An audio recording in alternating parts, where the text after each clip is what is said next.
Dure abaawo kan bosona keessa waggaa 37 guutuu kan bosona keessa qabsaa'aa ture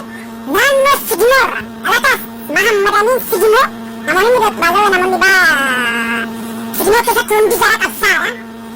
nama waggaa 37 kan bosona keessa taa'ee Daawudii isaa yookaan ajajaa ture isa jecha har'a isaa wajjinaan jira bilbilaan kallattii bilbilaatiin ni dhageessu ni dubbanna afaanuma isaatti dhageenya akkamitti paartiin badhaadhaa fi paartiin abaaboo tokko moo tokkoo miti jennee jecha garri gadhaurraa dhageenye yoo tokko jiran akkamii tokko taate yoo tokko taate akkamitti akka tokko hin taane jaraa wajjin dhageeffanne dubbii hiccitii har'a jirtu hiccitii dheestamtee jirtu hiccitii irra taa'amaa jirtu gadi baasnee har'a girisaa salphisnaa jecha kana gochuudhaaf immoo hundi keessan shee godhaati hiriyoota keessa biraan gaa gurra girisaa biraan sinaa gaa mootiin girisaas kottu si barbaanna maaliifi jechaati duraan dubbattee waaqaa ragaa qabna yookaan sagalee keessan viidiyoo qabatamaa qabna waan taate har'a maaltu garagalchee keessa